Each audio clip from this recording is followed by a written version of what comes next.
Thank you very much. 네, 감사합니다. 이인영 통일부 장관님께서 기조연설 해주셨습니다. 두 번째 기조연설은 전해철 국회의원님께서 해주시겠습니다. 제목은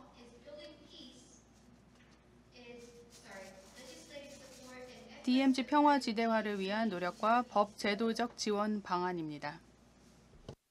생태들을 위한 BLG 포럼 2020에 함께해 주시는 최문순 강원도지사님, 이현정 철원군수님, 폴레드 UN 사회개발연구소 소장님, 강금실 지구와 사람 대표님, 그리고 내외 기빈 여러분 반갑습니다. 저는 더불어민주당 전해철 국회의원입니다.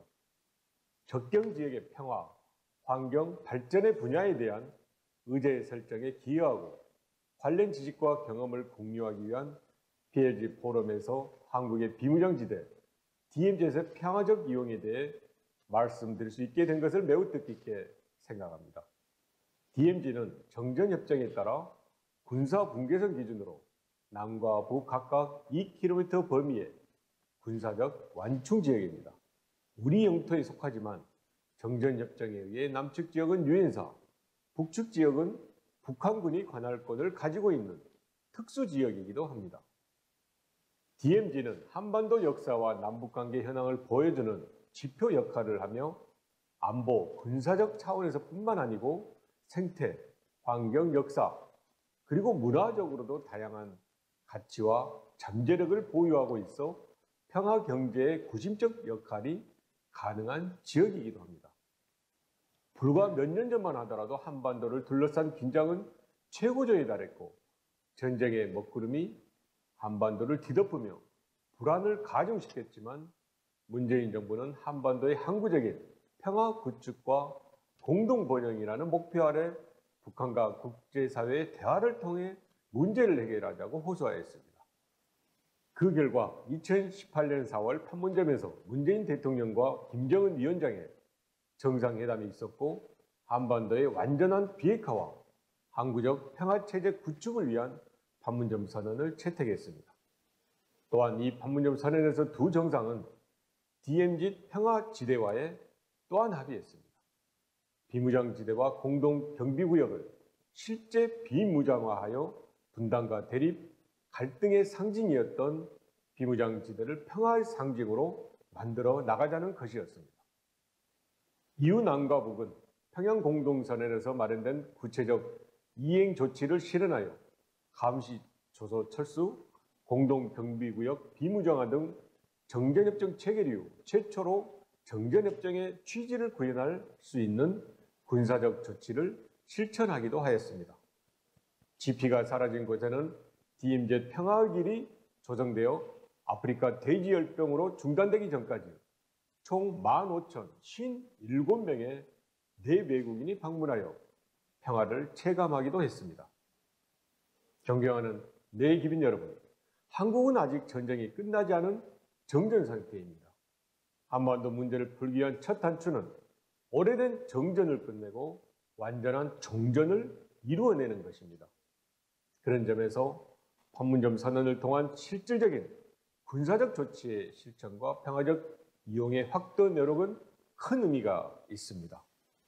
이제 전쟁 없는 한반도를 만들어 나가는 것에서 더 나아가 항구적인 평화와 공동 번영을 위해 협력해 나가야 하며 남북이 함께하는 평화체제를 구축해 나가는 첫 시작으로 DMZ 평화지대화는 큰 상징적인 의미가 있습니다.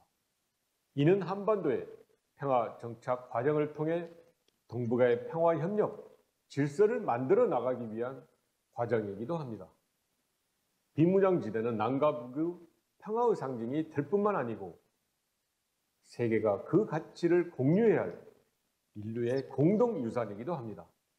문재인 대통령은 2019년 유엔 총회 기조연설을 통해서 DMZ 국제평화지대화 구상을 발표했는데 이 역시 DMZ를 군사적 충돌이 영구히 불가능한 공간으로 만들어 평화를 뿌리내리게 하고 전 세계에 평화 의지를 확산시키자는 의지의 표현이었습니다. 현재 남북관계의 경색과 코로나19로 인해 이를 위한 후속 조치가 원활하게 이루어지지 못하는 점은 매우 안타깝게 생각합니다. 그러나 대한민국 정부는 우선 추진할 수 있는 것들을 찾아 차근차근 추진해 나가고 있습니다. 2020년 5월부터 유네스코 세계유산 등재를 위한 DMZ 실태조사가 시작되었고 내년 5월까지 진행될 예정입니다. 문화재청, 환경부, 산림청 등 유관기관이 DMZ 내 역사, 문화, 환경 등 다양한 분야의 실태를 조사하여 DMZ 평화적 이용 사업에 활용할 예정입니다. 이와 같이 DMZ의 평화적 이용의 필요성과 노력이 계속되고 있으나 동시에 DMZ 난개발로 인한 자연 환경 훼손에 대한 우려가 있는 것도 사실입니다. DMZ를 보존하고 평화적으로 이용하는 데 필요한 기준과 원칙을 정립하는 것이 필요합니다. 비무장지대의 자연환경을 최대한 보존하고 문화재는 보존하는 것을 기본 원칙으로 하면서도 한반도 평화와 남북 공동번영, 남북 접경지역 간 협력을 강화하기 위한 사업 및 활동은 일정한 절차를 거쳐서 허용하는 것이 바람직합니다. 그런 점에서 비무장지대에 관한 그동안의 노력과 시행착오, 그리고 남북 간의 합의와 국제적 인식을 바탕으로 비무장지대를 평화지대로 변화시키기 위한 노력들을 제도적으로 뒷받침하여 지속적이고 종합적으로 그리고 실효성 있게 추진할 수 있는 틀을 갖추어야 하는 시기가 되었다고 생각합니다. 이를 위해서는 남북 간의 합의, 국제기구와 협의 등이 당연히 필요하지만 그에 못지않게 국내에서도 이러한 노력을 뒷받침하는 제도를 입법화하는 것이 필요합니다. 입법화를 통해 비무장지대의 평화지대화라는 확고한 지향점을 국민들과 북한, 국제사회에 인식시키고 남북 간 합의 및 국제사회 제안을 구체화함으로써 신뢰를 증진시킬 수 있을 것입니다. 또한 대북제재는 현실적 제약으로 인해 남북 교류 협력이 지체되는 상황에서도 남북 간의 합의점을 계속 넓혀갈 수 있고 접경지역 등 비무장 지대로 인해 발전이 지체된 지역에도 새로운 동력과 기회를 제공할 수 있을 것입니다. 이번 21대 국회에서 비무장지대 보존과 평화의 이용 지원에 관한 법률을 제가 대표 발의했는데 법 제정으로 체계적으로 비무장지대를 보존하고 비무장지대의 평화적 이용을 통해 한반도의 평화 정착에 기여할 수 있기를 기대합니다.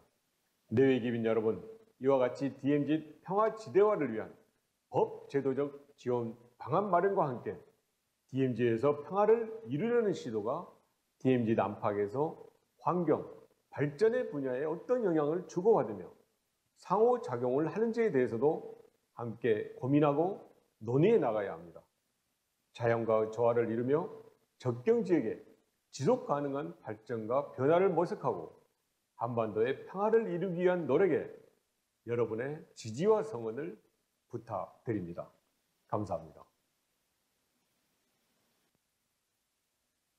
Thank you to the two presenters for the 네, 두 분의 기조 연사님 감사합니다. 이렇게 개회를 마무리하겠습니다. 끝까지 함께해 주셔서 감사합니다.